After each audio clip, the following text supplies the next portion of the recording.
I saw a picture this morning, and it was two men in a laboratory, and the heading was something like, we're trying to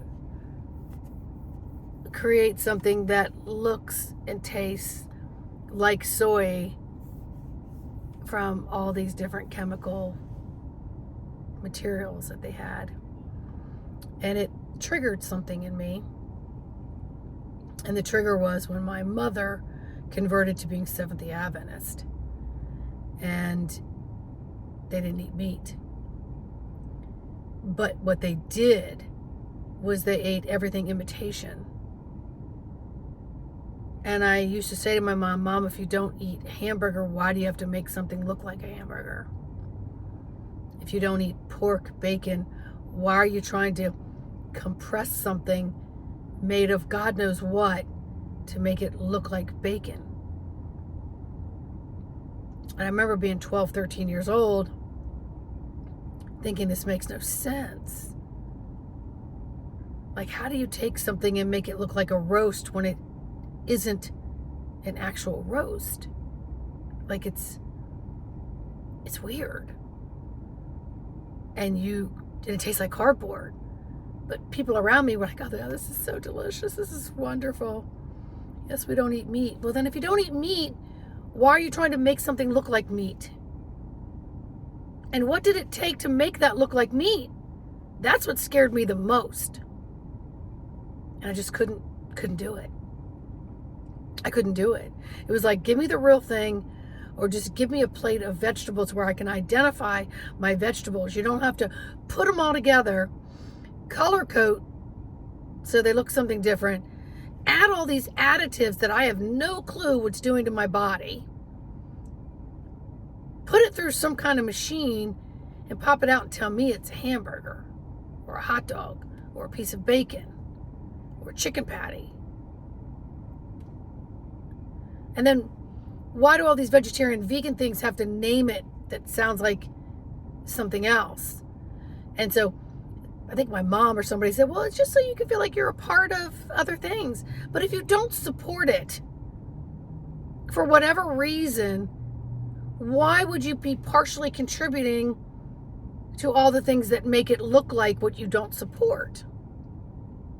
So it was an oxymoron to me. It was, you are not walking your walk. You're not talking your talk.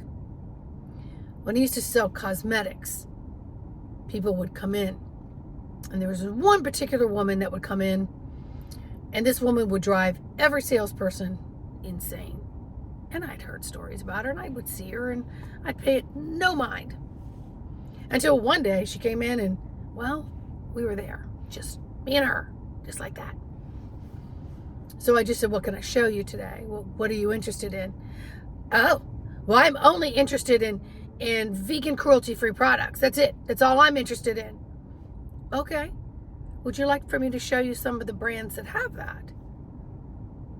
Well, I know this one doesn't, and I know that one doesn't. So she was just on this, I'm going to go into the store and I'm going to get an energy surge by zapping everyone else. And I recognized it. I said, yeah, I know, I'm aware. Would you like me to show you one that is cruelty-free, possibly vegan? And so, because vegan products, by the way, most of them are not vegan. They're not vegan. There's one out there that's so popular, it's called goat something, because it has goat milk in it. So it's a byproduct from an animal that you say you don't support. So don't get me started. So anyway, back to this lady.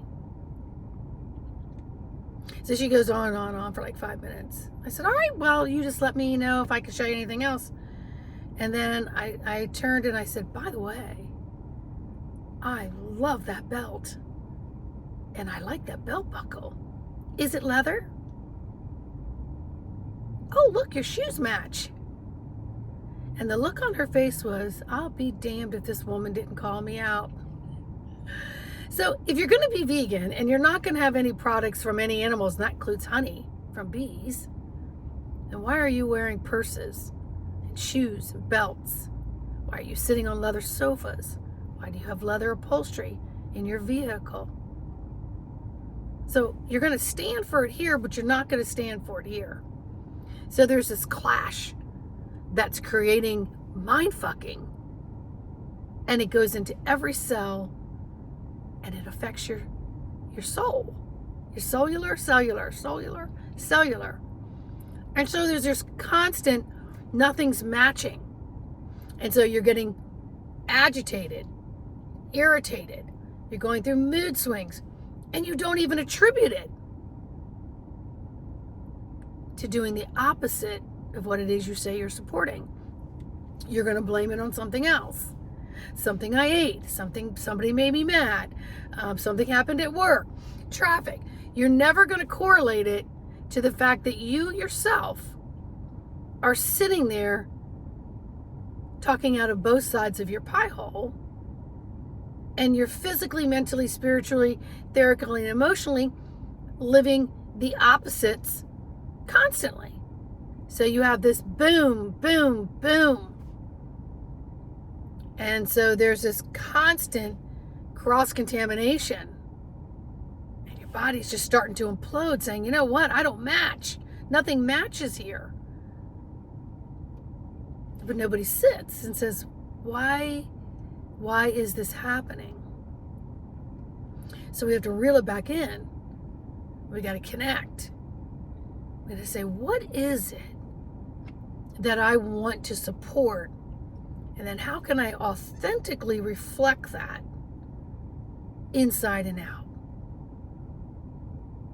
And you may completely take stock of and restock what it is that you've been sensing and feeling and living and doing through your cellular self.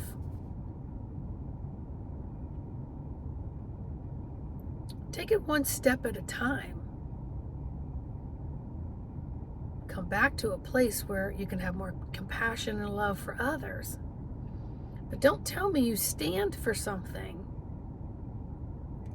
and you're going to take everybody out, letting them know that you stand for this, when your cells are just clashing, because really you don't.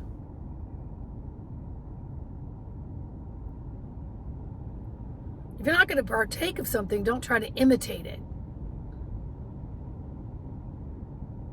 If you just want to eat vegetables, eat the frickin' vegetables.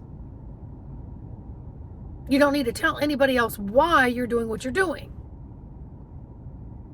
Just do what you know is right for you. Stay in your lane, mind your business. Stay in your lane and mind your business. The energies are kind of putting you there, but we're still trying to get over the line.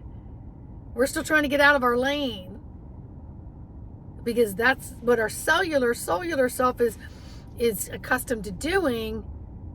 But the real soul, the underlying fragments of self, with the energy shifting and evolvement, is saying, hey, you're not matching.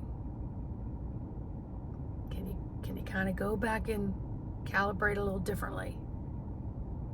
And can you do that in a peaceful, loving, compassionate way with self and with others? So that message is for all of us. Need any help on the journey, you know where I am. All right, like, subscribe, and share, and I'll see you all in the next video. Bye.